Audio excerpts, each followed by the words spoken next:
సంక్రాంతి సెలవు, తర్వాత పుస్తకాలకు సంబంధించిన పనులు వాటితోనే ఈరోజు ఎంతవరకు కూడా మీకు వ్యాఖ్యలు చేయలేదు. ఒక 2-3 మాత్రం చెప్తాను, చేస్తాను. ముఖ్యమంత్రి చంద్రబాబు నాయుడు బెయిల్ రద్దు చేయాలని చెప్పి వేసినటువంటి పిటిషన్ను సుప్రీంకోర్టు కొట్టివేసింది. సో చంద్రబాబు నాయుడుకు బిగ్ రిలీఫ్ ఇలాంటి హెడ్డింగ్స్ పెట్టారు. ఓకే, బెయిల్ రద్దు చేయాలి అనే పిటిషన్ కొట్టేసినప్పుడు బెయిల్లో కొనసాగవచ్చు కాబట్టి అది రిలీఫే, ఉపశమనమే. కానీ అదే సమయంలో కేసుకు సంబంధించిన మౌలికమైన తీర్పు అయితే అది కాదు. కేసులో ఎఫ్ఐఆర్ దాఖలు చేయడం అయిపోయింది కాబట్టి ఇంకా విచారించాల్సిన అవసరం లేదు అన్న పద్ధతి అనే అంశం మీద ఈ తీర్పు. అది కూడా కాకుండా కేసు ప్రభుత్వం ఉపశమనం, బెయిల్ రద్దు చేయాలని పిటిషన్ వేసినప్పుడు జగన్మోహన్ రెడ్డి ముఖ్యమంత్రిగా ఉన్నాడు, ఇప్పుడు చంద్రబాబు నాయుడే ముఖ్యమంత్రిగా ఉన్నాడు. కాబట్టి ఈ ప్రభుత్వమే మేమేమి దానికి కోరుకోవట్లేదని వాళ్ళు చెప్పిన తర్వాత దాన్ని కొట్టేయడం సహజమే, ఇంకా అందులో రెండు అభిప్రాయం ఏం లేదు. కానీ అదే సమయంలో మీరు విచారణకు సహకరించాలి, దర్యాప్తుకు సహకరించాలని కూడా సుప్రీంకోర్టు చెప్పింది. నేను దాని మెరిట్స్ డిమెరిట్స్లోకి పోవటం లేదు. కానీ సుప్రీంకోర్టులో కేసు విచారణ అయితే కొనసాగుతుంది. అది వేగంగా చేస్తారా గట్టిగా చేస్తారంటే సహజంగా ఆయన ప్రభుత్వం ఆయన మీద ఎంత చేస్తుంది, ఏ ప్రభుత్వం అయినా అంతే కదా. పైగా నాకు అందిన సమాచారం ఇటు పోలీసుల వర్గాలు, కీలకమైన పోలీస్ వర్గాల నుంచి, అటు గత ప్రభుత్వంలో కీలకమైన మంత్రులుగా ఉన్న వాళ్ళు చెప్పేది ఏంటంటే ఈ కేసు స్కిల్ స్కాము, కుంభకోణము, ఆరోపణలు, అవినీతి ఇట్లాంటివి నిజం అయినప్పటికీ చంద్రబాబు నాయుడు ప్రత్యక్ష భాగస్వామి అని చెప్పడానికి ఆధారం లేదు. ఆధారంగా తీసుకున్నది ఒకటి మాజీ ఐఏఎస్ అధికారి పివి రమేష్ వాంగ్మూలం కాగా ఆయన కూడా తర్వాత దాన్ని కొంత మార్చుకున్నారు. రెండో అందులో కూడా ఆయన ఏం సూటిగా చెప్పింది లేదు అని. కాబట్టి చంద్రబాబు నాయుడుకు రిలీఫే. కానీ కేసు అనేది మటుకు ఇంకా ఎప్పుడైనా ఎంతకాలం సాగుతుంది అన్నదైతే చూడాలి.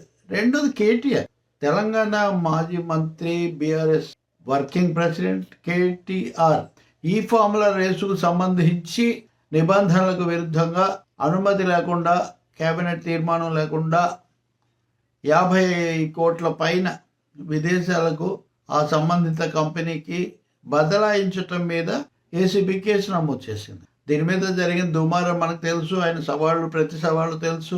దాన్ని క్వాష్ చేయాలని హైకోర్టుకి వెళ్తే హైకోర్టు కొట్టివేయడం, అరెస్ట్ నుంచి రక్షణ కల్పించడాన్ని నిరాకరించడం మనకు తెలుసు, ముందస్తు బెయిల్. అయితే ఇప్పుడు సుప్రీంకోర్టు, నేను అప్పుడే చెప్పాను, హైకోర్టు కొట్టేసిన క్వాష్ పిటిషన్ను సుప్రీంకోర్టు ఆమోదించడం జరగదు సాధారణంగా. నేను అతి బలమైన కారణాలు ఉంటే తప్ప. ఇక్కడ నా బదిలీ జరిగింది అన్న విషయం కేటీఆర్ ఒప్పుకుంటున్నప్పుడు, నాదే బాధ్యత అని అంటున్నప్పుడు, బదిలీ నిజమైనప్పుడు, దానివల్ల ఆర్థికంగా కూడా నష్టం జరిగినప్పుడు దాని మీద దర్యాప్తు జరపాలి. దర్యాప్తు కోసం అవసరమైతే అరెస్ట్ చేయాలి అన్నది ఒక ప్రాథమిక సూత్రం. రాజకీయ కక్ష ఉందా లేదా, రాజకీయ కక్ష కదా, బీఆర్ఎస్ ఉంటే ఏం చేయరు కదా, కాంగ్రెస్ ఉంది కాబట్టి వాళ్ళు చేస్తారు. రాజకీయమైన ప్రభుత్వ వైఖరి పాత్ర ఉంటుంది, కానీ దాని అర్థం అంత కక్షే, అసలు అక్కడేమీ కేసే లేదు, విచారించాల్సిందే లేదంటే అది చెల్లుబాటు కాదు.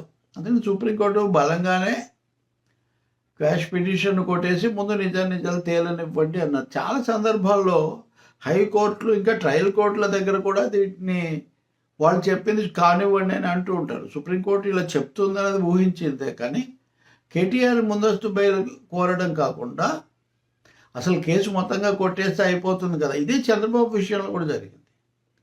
స్కిల్ కేసులో కూడా వాళ్ళు కేసే నిలబడదు, కేసే తప్పు అని సాంకేతిక కారణాల మీద 17A కింద అనుమతి లేదు అన్న అంశం మీద వాళ్ళు సాగించారు. అది చెల్లుతుందా లేదా అనేది సుప్రీంకోర్టు పెండింగ్లో పెట్టింది, ఇప్పటికి కూడా చెప్పలేదు. కాబట్టి చంద్రబాబు మీద కేసు నిలుస్తుందా లేదా అన్నది ఇంకా తేలలేదు ఈరోజు వచ్చిన దాంట్లో. అదే కేటీఆర్ విషయానికి వచ్చేసరికి 17A కింద గవర్నర్ అనుమతి తీసుకుని మరి వీళ్ళు ప్రొసీడ్ అయ్యారు. కాబట్టి గవర్నర్ కూడా అనుమతి ఇచ్చిన తర్వాత ఈడీ కూడా రంగప్రవేశం చేసింది. ఈడీ అంటే కేంద్ర ప్రభుత్వమే కదా. కాబట్టి కేటీఆర్కు ఈ కేసు బలమైన ఉచ్చు లాంటిది.